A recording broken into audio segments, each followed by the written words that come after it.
get it started? Yeah. All right, let's give it a go. All right, well, welcome everybody. Thanks for coming to our Asian representation panel. We're gonna, I guess, just people will trickle in as they come, but we'll get it started. My name is Justin. I've been doing this for about 4 years now. Woo! I'm an aerospace engineer by day, jiu-jitsu black belt by night, but full-time nerd. The reason I put this panel together was because there wasn't a lot of representation in like the cosplay.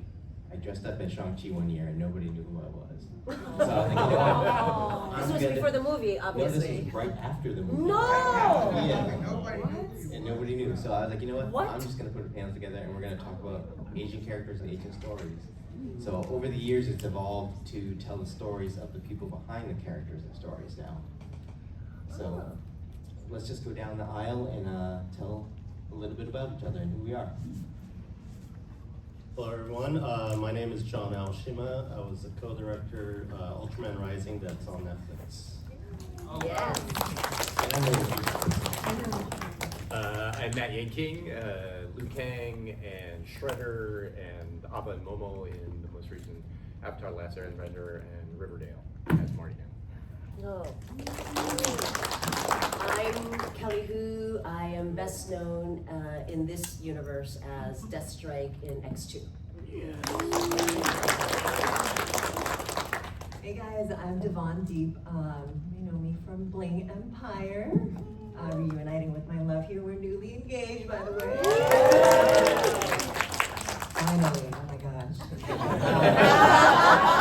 I wish I got finally. That's like your this fault. ring can't get any bigger. Every year I wait, it's gonna get bigger. I did appear in an episode of Jessica Jones. So, you know, that's how I can tie it to this whole universe. And then Kevin is also in webtoons. Yeah. No. I wanted to Back them up. I set you up, Kevin. All right. Well, I'm Kevin Kreider. I'm also a TV personality from Bling Empire, actor as well. And I'm the creator of an original series on Webtoon called Taijin, inspired by my real life. I'm Abigail Hing. I am the author of the Loveboat Taipei trilogy, which is now the movie Love in Taipei on Netflix. And I just published Riverdale 2 weeks ago, and it hit the New York Times bestseller list. It's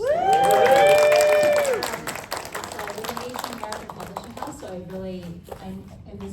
for me, it's a poster child for the power of our community and what we can do together. So I'm excited to chat about that. Am I the only one with an alcoholic drink on the table? Oh, yeah. Sorry. So I grew up in the 80s watching American television. There wasn't a lot of Asian faces on TV. So one of my biggest inspirations was Ernie Reyes Jr. And I followed. I thought you were going to say Sho Kasumi. I didn't get to watch a lot of the Asian television growing up. Smoke bomb. But Ernie had like a huge impact on me getting into martial arts. That's what I still do today. I teach it. But can each one of you go and kind of describe a character or story that made you do what you do?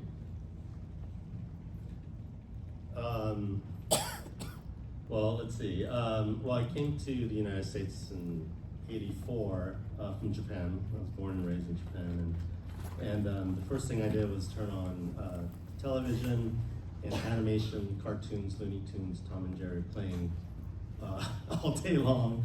And it's one of those things where you didn't have to speak the language to understand what's going on. And as I was assimilating into being in the United States, I just found my comfort zone. And I was an artist. I was drawing since I was little. And I love watching movies. And so I think the perfect combo is animation, and that's how I got started. I grew up American-born Chinese in Connecticut and New York, and so my experience with cultural media was basically there wasn't any. You know, I would see these wuxia films on every Saturday morning. Like if you got up early enough, you could see these translated films. But that was it. That was the only time I could see myself being represented. The only time I ever felt like I actually saw a kid who looked like me, was when Robotech finally came out. And I was like, oh my God, it's Rick Hunter and he looks like me and I want to be.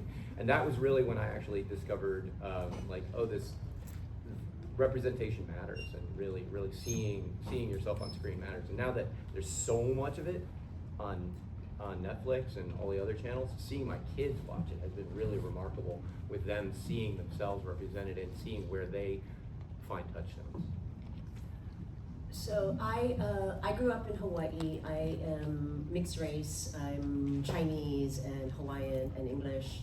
And my big representation, I guess, was Nancy Kwan growing up. I remember watching her in Flower Drum Song and World of Susie Wong, and it took me decades to figure out that Susie Wong was a hooker. Yeah, so that was our representation back then. Well, when I was growing up, I didn't really get into the American films a lot, because obviously I didn't feel like I was represented anywhere. So I reverted to Hong Kong films a lot. Me being a refugee, came here on a boat, escaped all that crazy stuff. Like no one would know if I didn't speak about this, but I didn't speak English until I was in high school. So this is a stretch. Like I'm still trembling, because I'm like, oh my God, I'm speaking English right now. Yeah. And you don't have an accent. No, and growing up in Boston, I'm like, oh my gosh, I'm struggling so hard trying to not to have the the Boston accent too. Oh. You don't want to have a refugee and Boston. Oh my gosh, I'm never gonna make it out here. But I just feel like growing up from the hood, Marky Mark and everyone, they're just so badass. Like there's this gritty underground world that I love. The closest I get to play like a character, which is another hooker, by the way. But she's badass. Was in Snakehead. I feel like she's a character. My character in the movie Snakehead was Sin, and she's from a broken background. She's like an ABG, if you guys don't know that, that's Asian baby girl, they're Asian baby gangsters. I thought that was a cool place to explore, maybe new characters. I love Marvel, I love Psylocke. I was obsessed with her growing up. I was like, oh my God, if I could grow up to be like Psylocke, it's over. But maybe the roles that I'm trying to see is still being written. Something a little more real, a little more broken, because to me, where I came from, beautiful things do come from broken places, and I want to see that more real. Yeah, thank you. So my story's a little different. I'm Korean adopted, so my whole family is white, and so are my friends and family. So the only representation, well, these are my friends now. But the representation I saw were Ninja Turtles growing up, and they weren't even Asian, they were turtles. And then They're adopted too. Exactly. That's exactly Right? That's where you get it. I feel like my life is so complete now. It makes so much sense. Thank you, Matt. But actually, I had a negative representation growing up. I know many fans of Bruce Lee are here, but growing up in a white community, Bruce Lee was used against me to make fun of me when I was growing up. So I didn't have the perception or the support of the community of the Asian community or non-racist fans to support Bruce Lee in my perspective. So what drove me to be in the field of entertainment was to play roles that weren't martial arts. Because my thing is even though I'm really proud of it, it's just that I see it as kind of like a low-hanging fruit for a lot of character-driven stuff. So I want to see more people with more depth and roles that even white people could play, or black people, or whatever, just any race could play. So those are the roles that I want to see breakthroughs with us, which I think is actually happening now. If you would have asked me 2 years ago, I'd say it's still in the works, but I think now we've been seeing a lot of breakthroughs. It's awesome. I am similar. I grew up watching a lot of cartoons, and I never graduated from cartoons to sitcoms, and I always thought it was because I was immature. But then over time I realized, oh, it's because I don't see myself in sitcoms. Yeah. But Smurfs, dark skin, just like me.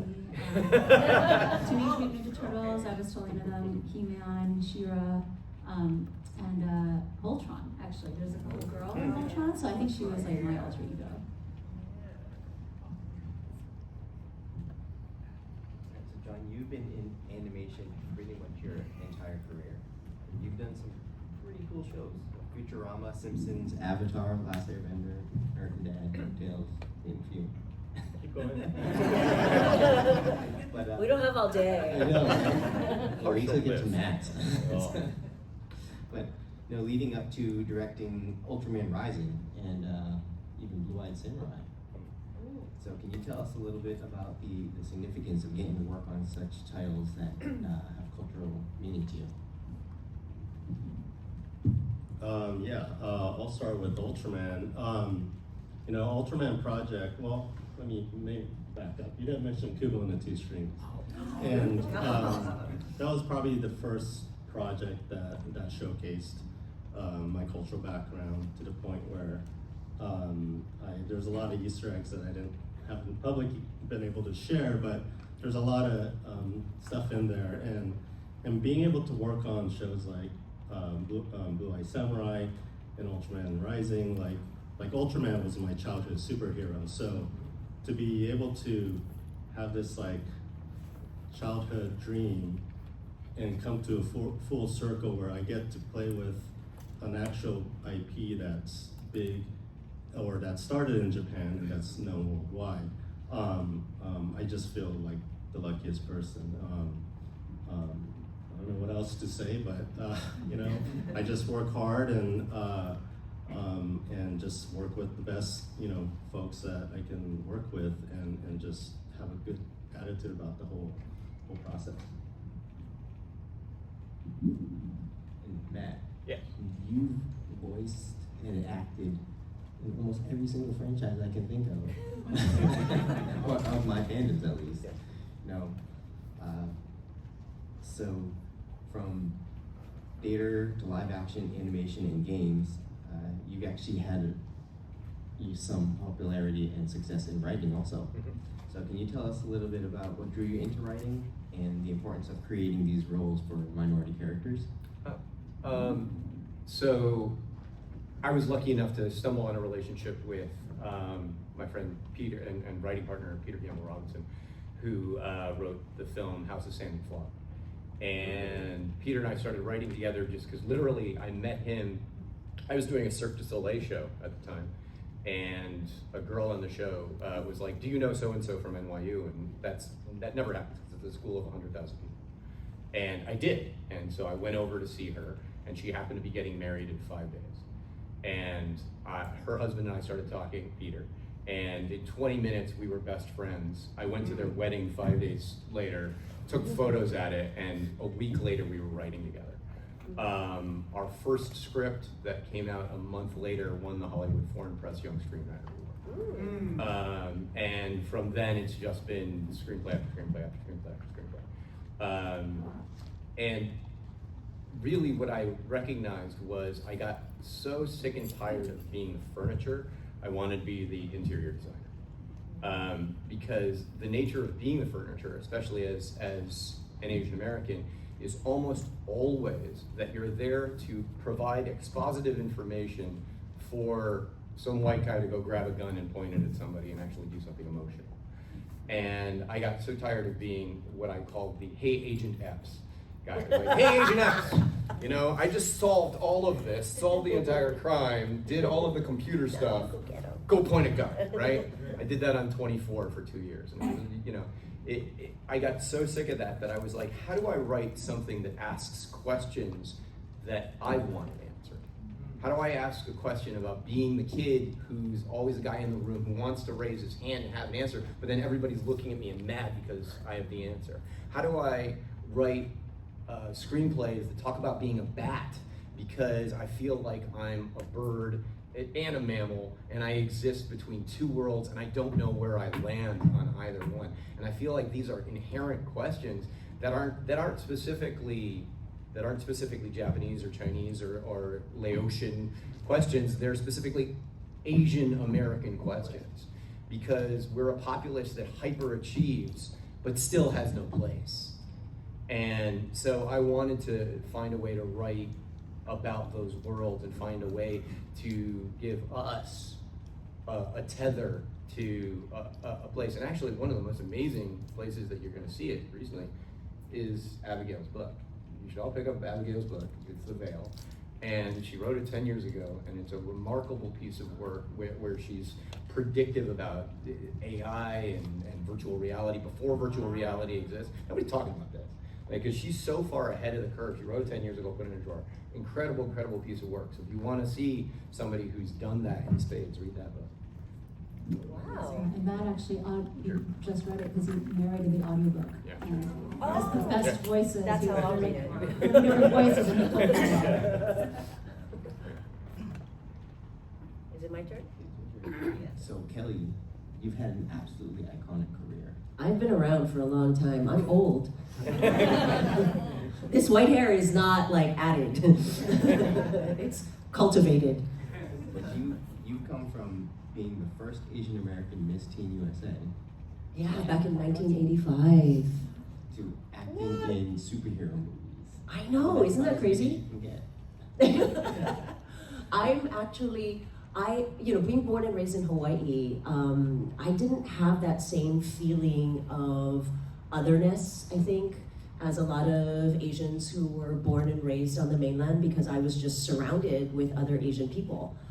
It didn't occur to me that there was a lack of representation as much, because, I would watch the news and there would be Asian people on the news and local celebrities and things like that. It wasn't until I went to the mainland after winning Miss Hawaii Teen USA, and I had to compete in the national pageant, that I was told by my mother. I was about to get on the plane, and she said, in typical Asian mother fashion, she says, "Now don't cry when you don't win, because America is not ready for an Oriental Miss Teen USA." And I was like, what? This is 1985. Nobody thinks like that anymore. That's so old fashioned. But I had no idea. I had no idea that it was even a thing. So I just assumed that I was never going to win this pageant. And so my whole thought process was, I was just going to go up there, I was just going to go up and have some fun, maybe get on national television if I made the top 10, hopefully not fall on my butt and embarrass Hawaii. But also, I just, it never occurred to me that it would have been something for other Asian people in the United States to look up to. I was just trying to not make a fool of myself. And yeah, it was a great stepping stone into this acting career, where there were hardly any other Asians as well. So I moved to Los Angeles right after high school. I had to finish high school first. And I got cast in Growing Pains, which was shot in Hawaii. And I see some chest tapping. But I did an episode where they cast me in Hawaii. Wait a second, you went by Growing Pains was shot in Hawaii? Yeah, they did a season premiere shot in Hawaii, where the Seavers come to Hawaii on vacation. And get this, they were looking for a Hawaiian girl to play the love interest of Kirk Cameron, and they cast all over New York, all over Los Angeles, and they couldn't find the girl, so then they opened it up to Hawaii. Hello. And so I got cast, and before the show even aired, I packed up my bags and I moved to Los Angeles. And I took out, the day the show aired, I took out a full-page ad in Variety announcing that I was now available for West Coast representation.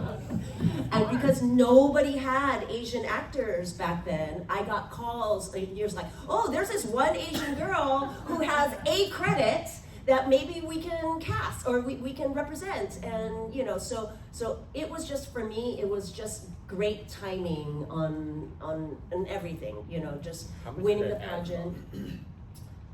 I remember, I think it was like over $1,000, but I had won all this money. Spend $1,000. Right, Yeah. but I had won all this money from being Miss Teen USA. So I figured that it was like an investment in myself, in my own career. And yeah, it kind of paid off. Yeah. It wasn't smart, it was just like chance, you know? I think I was just too dumb to know it was hard. Oh, wow. Yeah. You actually told a pretty funny story at the booth yesterday about your first movie and your parents coming to visit. Oh, so I got my first movie shortly after that. It was Friday the 13th, Part 8, Jason Takes Manhattan. Anyone? Anyone? There we go. Hey! Thank you. Okay, yes, the dance floor. So my parents were so excited about me finally getting a movie that all of my family, my brother, my mom, my stepdad, came to Vancouver where we were shooting because they wanted to see a movie set, and they figured this would be their only opportunity because I was never going to work again. My mom, when I told her that I wanted to be an actor, she said she would give me 5 years to make it in Hollywood. And if I wasn't working, then I would have to come back to Hawaii and go to university. And so she kept my bedroom for 40 years, hoping that I was going to not make it and come back and go to university and finally be successful. That's an Asian parent. Exactly. So Devon, as a model, actress, singer, and creator who navigated multiple areas of the entertainment industry, tell us a little bit about how ALLS came about and the importance to bring this authentic representation to the projects that you choose.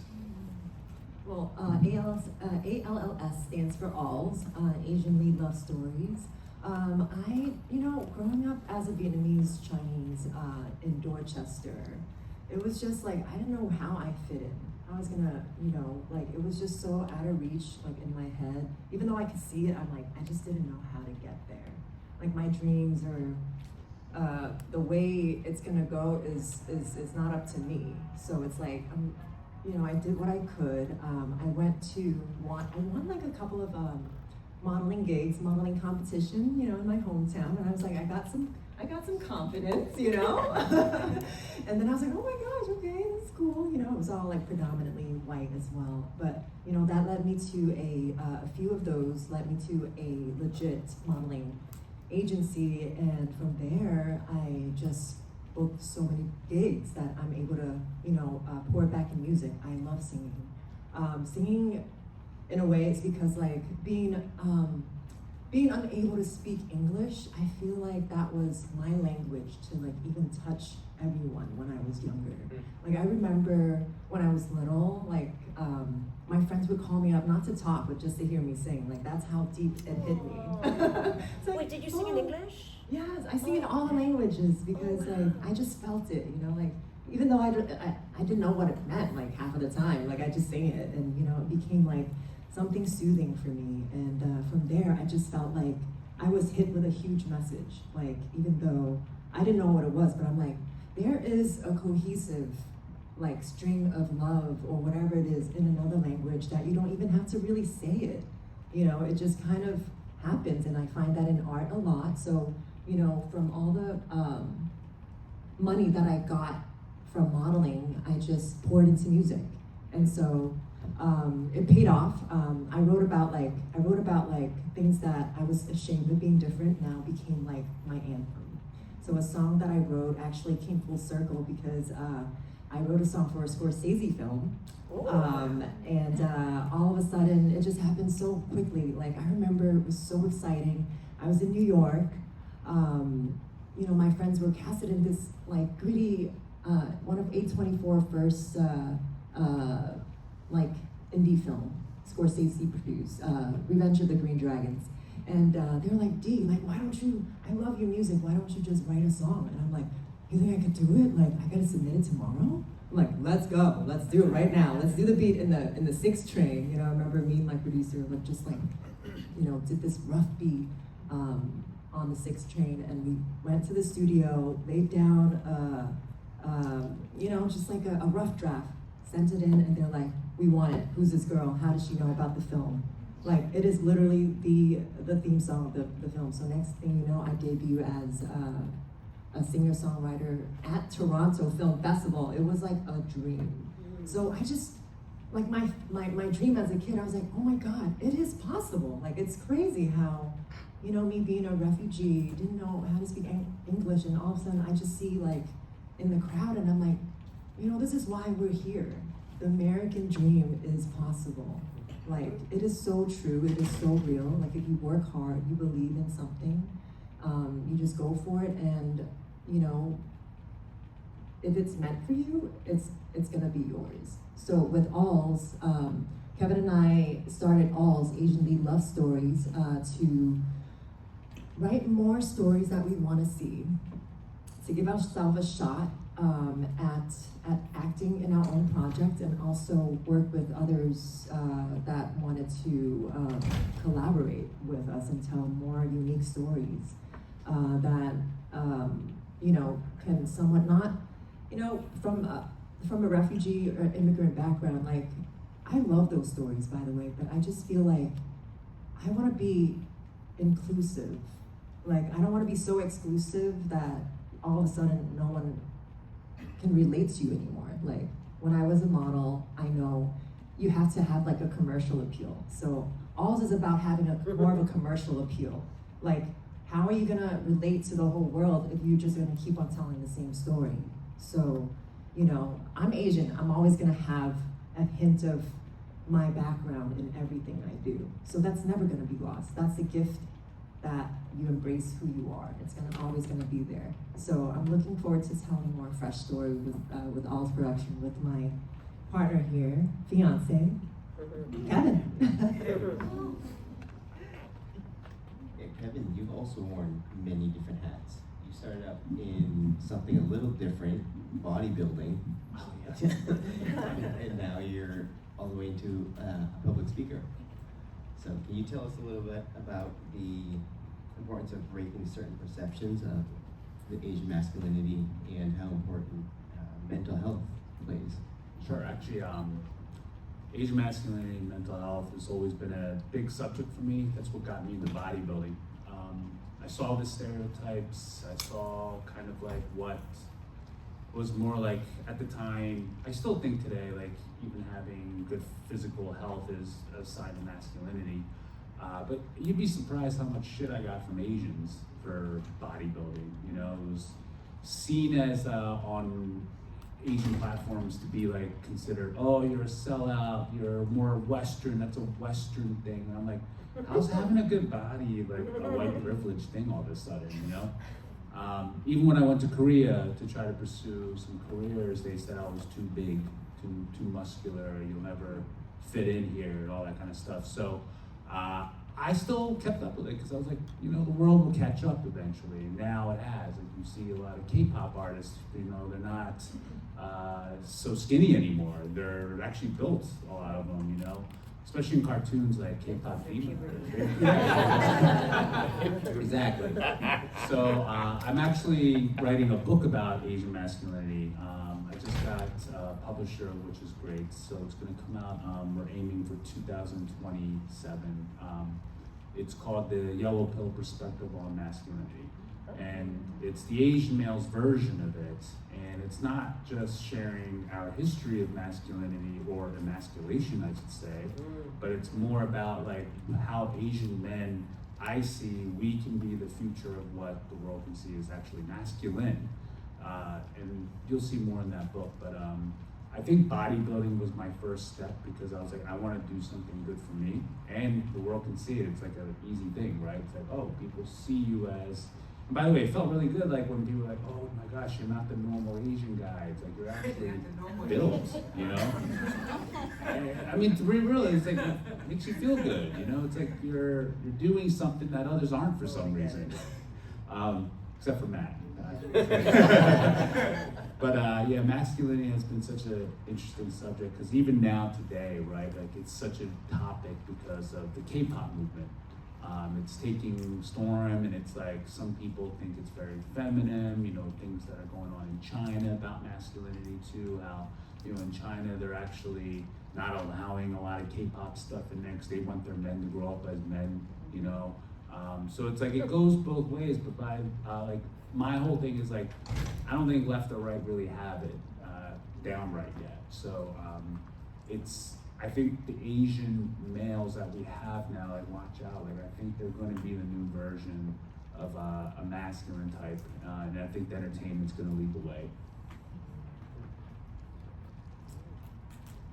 Abigail, you have a very different journey. You started out in, is it law and tech? Yeah, that's right. And now you're writing. Can you tell us how you successfully transitioned from such a vastly different field and how your personal experiences influenced your writing? So I joke that I had such a long other career in law and tech and artificial intelligence because I didn't have a book deal for many years. So I have actually been writing now for 18 years. And my first decision point was not to be a law professor. So I've done everything law school. I clerked on the DC Circuit Court of Appeals. I practiced law at Sullivan and Cromwell for a couple of years, and the next step would be to write the article to go on the market. And I just couldn't bring myself to do it. It was so boring. It would not move the needle for society at all. But I had an idea for a fantasy novel in my head, swimming around, and my husband was really encouraging. He's like, you know, you're so excited about this novel you keep talking about, just try it. A little bit like saying to someone, just try to build a rocket ship. But I did, and it came pouring out of me, and I had no idea I didn't even know at that point that I was creative, because I kind of bought into the stereotypes about Asians being good at math and science, and I was good at math and science. So, which now is reflected in my books too. But it would take me 10 years from there to break in. I wrote and buried 5 novels along the way to publishing Loveboat Taipei, which is my breakout novel. And the last book I buried was actually The Veil. So this book is especially special to me that it's able to see the light now. So this is kind of a generic question for everybody. So there's been quite a bit of progress in the entertainment industry. Are there any specific projects that you guys have seen or characters that have made a significant impact lately? I will say specifically watching Charles Melton get nominated for an Oscar is pretty awesome, especially because I've been able to work with Charles on Riverdale so much as his dad. That guy, specifically what he's able to do on set and seeing him work, I was very impressed with him in a way that I haven't been with a lot of other Asian actors. I feel like there's this new generation of Asian actors that are coming up that are really willing to do something that we weren't, and that's they're willing to be wrong. They're willing to be bad, they're willing to be messy. And I actually attribute a lot of that to the influx of Korean culture and Korean cinema.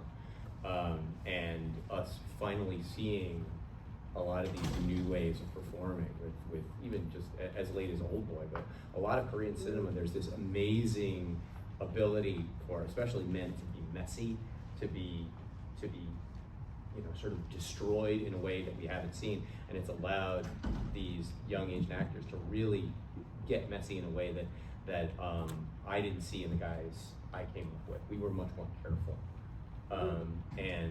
And I'm really, really interested in seeing the stuff that comes out now. I'm fascinated by what this next generation will do.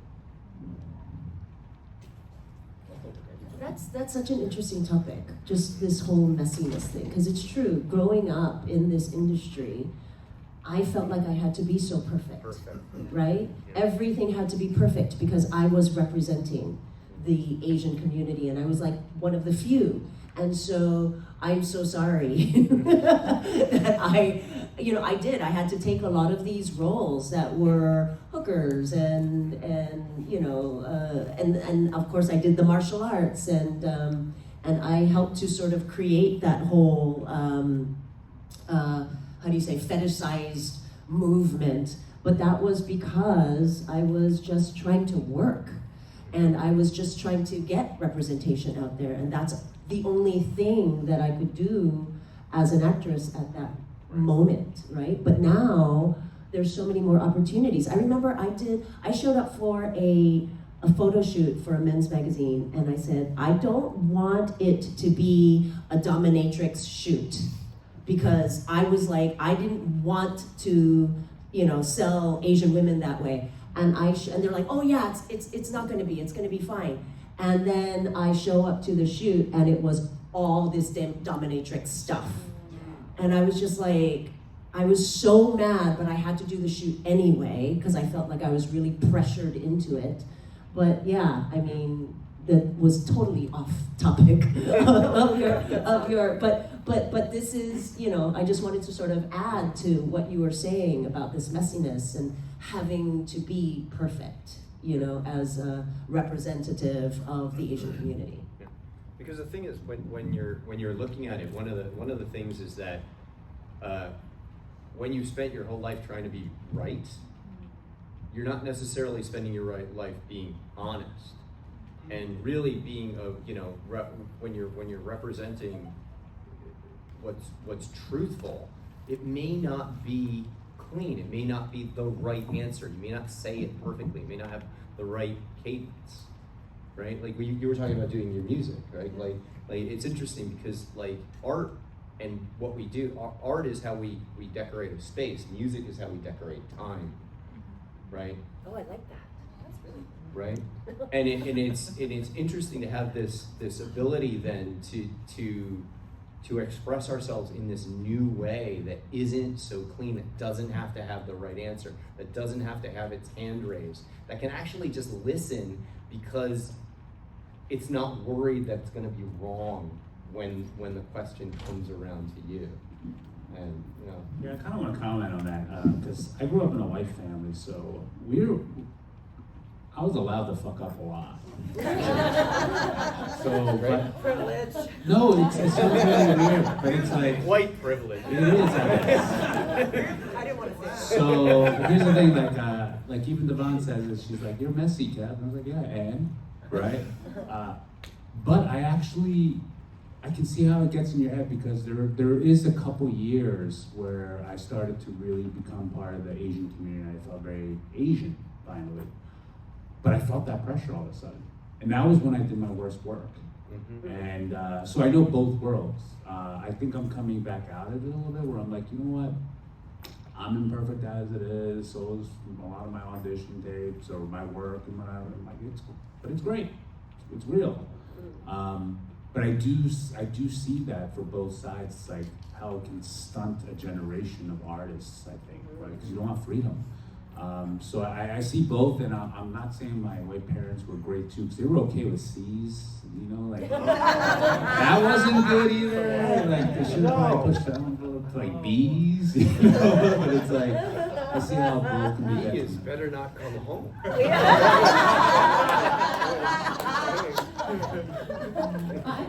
It's so fascinating for me to hear the perspectives because I came into Hollywood in 2020 when Loveboat Taipei was made, and I think we have come a long way even since that moment. But I remember as soon as my book Loveboat Taipei also hit the New York Times bestseller list, and there was a big movie announcement, and I started hearing from so many people in Hollywood, so many Asian Americans who had won Academy Awards, and Emmys, and Oscars. And that was the only role they'd ever had. And it was really shocking to me. So that was actually my first introduction to Asian American Hollywood. This recognition, there was so much talent in our community that was underutilized. And so for me, that's actually has been a big motivator for why I do my work with Loveboat Taipei. When the producers asked me, what is the most important thing to you? I said, there's 30 different Asian American characters on the screen, and I want that diversity that we know is in our community reflected on the screen. And then I want these Asian American talented people to go on and be put into other roles that are not necessarily ethnic specific, because that also is who we are as a community. But for me, I think that's been a big driver. But I do feel like, and so it's interesting to hear this talk about messiness, because I felt like what I saw was perfection that still wasn't being rewarded. And I actually still feel that we're there in some ways, whereas when we published Loveboat Taipei, I did have to tell HarperCollins that my whole life I've had to work 3 times as hard to get to the same place as everyone else. And they heard me, they dialed it up to an 11. And even with The Veil, I know it's hard to get all the way to the screen. And so it was really important that we hit the bestseller list, because I know that that's an important stepping stone to getting to like our final goals. And so I wish that we weren't there, that we weren't still there, but I think maybe, I don't know if it's a damper, but I do feel like we've come along and we're not fully there, and that we still have to keep fighting as a community. But I do think in terms of the messiness and the imperfection, that's where we as a community can help each other, where we can give each other grace. Like, Asian American stories can be allowed to fail, they can be messy, they can take their time to find their audiences, and we can still love and support them as a community, because I think that grace begins with us. Oh, that's beautiful. And also show up, right? Like that's the main thing. And don't show up with picket signs like that's not Korean. The Asian community is so notorious for being like, how dare you put a Korean guy in a Japanese role? It's like, stop it. Stop it. Remember, just think like the gays in the 80s. It doesn't matter. We're all going to Kiss Me Guido. Right? That's what's happening. We're going on Saturday. We're going to show that we have box office. We do that, then we can have choices down the line. But show up, right? That's the big thing. Is if we show up for each other, that's great. And the other thing is realizing that we are a diaspora, right? And I always think like Asians in America should have a pilgrimage to the Ryukyu Kingdom in Okinawa. Have you ever been? I have not. Okay. Ryukyu Kingdom is amazing. It's because Okinawa is sort of down here, it's closer to Taiwan. And what you find out when you go there is that like the South Asians came up and the Chinese came over and the Japanese came down and they all met in the Ryukyu Kingdom. And so I walked into this like main castle, and it was like, it had a Korean throne with a Chinese crown and like Chinese dragons dripped around with a Japanese flooring. And I was like, oh my God, this is me. This is like all, like I had to dig for every last bit of Asian that I had. And so it was like, I'll take this and I'll take an anime, thank you very much. And I'll take this over here. And I think like being Asian America, that's it, that's us. It's less provincial. It's less, because I know my grandfather, when I started studying Japanese, he was like, could you not? Because they kind of killed the shit out of us. And I was like, oh, sorry, I'll study Chinese for sure. But yeah, I mean, when you realize we're less provincial, then it allows us to be like, yeah, I like lumpia and dim sum. We can build bridges. Right? Yeah, I love this conversation actually, and I'm gonna follow up with Matt again. Speaking of messy, so I can relate it to the show that I was on. It was Bling Empire for 3 seasons. And a lot of people said the same thing, like what we're saying here. I was, it's not the highest standard, but it's messy. But then they go watch The Housewives, right? The white show. And I was like, well, we can have messy shows too, as Asian Americans. Like, why can't we have trashy shows just like everybody else? But like we're so hard on ourselves that we refuse it. And I'm like, well, you just killed a good thing. And it's changed, right? And speaking about like diversity and like just trying to fit the right ethnicity all the time, it's like Daniel Day Kim came out with a great article about that in an interview, and it's so true because I think we've all felt that at one point, right? It's like if you're not Japanese, then I gotta lie, say I'm Japanese just to try to fit in or whatever. And the talent pool just keeps shrinking too much, and it's like we're here to tell stories too. Like we're not documentarians. If you want the right ethnicity, make a documentary, or but obviously it's very specific. Right, because when they're casting a role for a white person, they're not saying, well, are they from Romania? Are they from Germany? Like nobody questions their ethnicity. Sean Connery in Highlander, he's like, I am Ramirez. Yeah, you're the only Scottish guy in the film, and you're the Spanish guy? What's all of this? Great example. Right? We do it with our production company. That's why we call it all. It's like we want all the bright talent to be in our projects. So one of our stories is a Christmas rom-com, and Devon starring in it, and she's Vietnamese.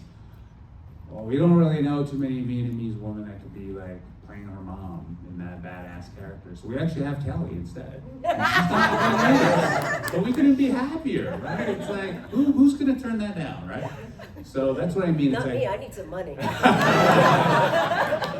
So we just open it up, and that's what I think is happening, and I'm encouraged by it opening up a talent pool with not just ethnicity specific. Yeah, exactly. It's evolving quite a bit, and even back on when we were casting for Ultraman Rising, you know, our casting director couldn't reveal who the ethnic backgrounds were, even though we were casting specifically for Japanese roles. And I asked the question, does it have to be or can it be a Japanese blood in some capacity? And they said we can't say any of that. And I said, okay, that's fine. And so we were looking at just on a pure voice quality of whether it fits the character or not. In animation, we put the audio against the character design, and we explore it that way. And it takes a whole committee to approve a character. And so all the characters in Ultraman is all vetted by a variety of people, different backgrounds. But one thing I wanted to say was that a lot of the auditions that we heard had a lot of actors putting on an accent.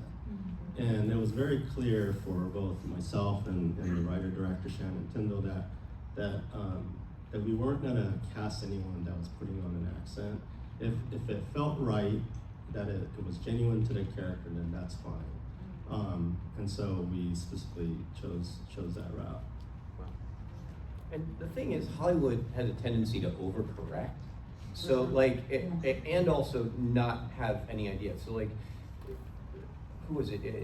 It was interesting to me. I realized like Hollywood has no problem, and they had no problem if you look at it historically, doing Asian films with tons of Asian characters until they were going to be played by Asians. Right? For dozens, I mean, Marlon Brando is Sakini in Tea House of the August Moon, right? Sakini by reputation, Okinawan by name of gods, right? Like, really, Marlon? And all the way up until, you watch Tom Hanks, like, what, 8 years ago, with in full yellow face, right? Like, we have no problem with it until Asians are playing the roles.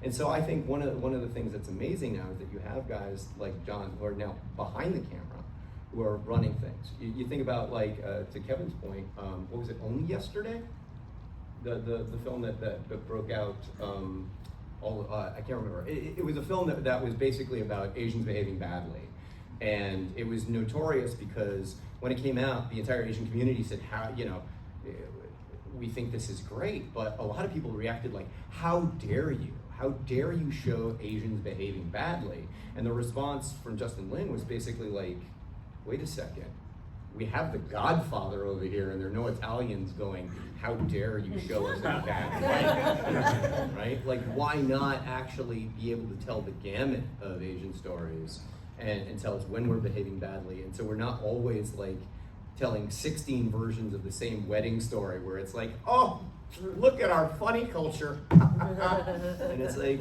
let's have something new. Let's have something different. Let's explore. Yeah, the responsibility in the creative leadership. Like I said, we're evolving, and I find myself personally to like having to step up. Being raised in a culture where you don't speak out, especially your elders or your superiors, right? And it's a lot of pressure, in a committee of non-Asians when you're working on an Asian project. But then I found out very quickly that the focus is like what's right for the project or the content itself, and fight for that, and be truthful, because like they don't know my upbringing. I know the character because that character or that story has a very close relatability to what I experience. So I do everything I can to voice it, and they just have to listen. Beautiful. Yeah, speaking of is really important. I find myself a lot of times too, like just kind of echoing that. When you're casted, like let's just start from like modeling days, right? Like you're in there to fill a quota, and like if it's something doesn't feel right, and you feel degraded by like the person or whoever's on the job, like, I would call up my agent like, how don't know, this feels wrong, you know, or like certain things, or certain castings that kind of perpetuate like Asian stereotypes, right? I remember just like calling my agent and be like, hey, I know I said that I'm gonna go to this casting, but I don't know if I want this role. Like it could be like a hooker, or it could be like someone who's like super, you know, fetish size. And I had to say that I was like, I prayed to like, am I gonna take this role? Like I always put myself like 10 years from now, will I be okay with that? And if something wrong, I always try to not make them feel bad about the role, but I'm like, hey, what else can we do about this character? Because here's what it is. This is what I feel like you're missing the point here. And you know, I think speaking up, like what you said, is like really important, like because it's sometimes it is the hardest thing, but it's easy to leave and it's easy to stay. But the hardest thing is how are you gonna shape the entertainment industry and everything else in the future if you're not gonna say anything? So let's get messy. That's why I kind of love music too. Like me being in a music background, and you know, it gave me confidence and it gave me feelings and everything. It's like when you go into the booth, like sometimes you sing a wrong note, or or it breaks, and you're like, oh my God, I kind of like that. That's so much better than a perfect note. So, you know, I feel like, you know, being messy is good, and you know, the only way we are gonna get better is like if we're gonna just get messy and speak up, and let's all work together to make it like better. Japanese pottery. Yeah, kintsugi. Is that what it's called? Kintsugi, yeah. Yeah. Oh, is it with the gold? Yeah, Where they, yeah. they break it and then they patch it up with the gold, and it's more beautiful. Neil Gaiman, before he was terrible, but Neil Gaiman said that your own personal style is in your mistakes, and that's what I love. That's actually one of the things that I'm so afraid of with AI, because I think AI is a useful tool in many ways, but I think it takes out your mistakes. And I think a lot of the times that you that's where you find so many things. That's where that's where we're human, right? And that's where you can make the difference between what's human and what's not human, is through the imperfections. Right. Yes. Yeah. Imperfections are so beautiful, like so much more. Like at this stage in my life, I find imperfections so much more beautiful. Like, that's right. I used to like, I cannot stand Kevin, like, you know? But now like I just like accept him, and you know, like just to go back on Bling Empire, right? Like it was just so fun to like have a show that everyone just being human. They're like crazy, like they're rich, but like they all have issues, you know. And Kevin is in it, and he's like beyond, like he's far from being perfect. I live with him, I know. But yeah, like, you know, I feel like the imperfection to me now, like at this stage in my life, I embrace it more than anything. Like it's just so much more beautiful. Like you can't. Perfect is not fun. Wait till you're in your 50s. Like You're really gonna have to embrace it. I think that pretty much concludes our time here. But where can we find everybody? Online or at the convention? You can find me on IG at John Aoshima. If you want to ask me a question, LinkedIn is probably the best way to send me a message. I am at @NatGangKing on Instagram, or you can go to my website, natyanking.com. And I've got a TV show coming out next year called Freedom House, which is going to be on Fox, about the first African American paramedics. Cool. I'm just at Kelly Hu on Instagram. That's it. Don't try to find me on Facebook. I don't do that anymore, because like once my mother got on, I was like done. That's the only reason I'm on Facebook. Kelly will also be Here are the pictures of the kids. signing stuff and taking pictures downstairs at booth 448. 448. From 3:30 on. I'm at Devon Diep, and also our production company, this All's Production. So if there's any aspiring actors, or if you guys want to just come and be an extra on set of our new Christmas movie coming up, you know, you can hit me up or hit me up with any questions you may have about the industry too. I'm always more than happy to answer any questions. And you can just find me on Instagram, Kevin.Kreider. Actually, that's a lie. I don't really check my DMs as much.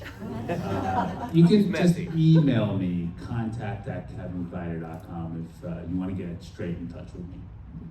The best way is to sign up for my newsletter at my website, abigailhingwen.com, and I will email you. You can email me back. It's my newsletter. I'll occasionally spam you. I will be signing books at 3:30 at the Geek Space table. It's I think it's PO2. You can find it on my Instagram, Abigail Hingwen.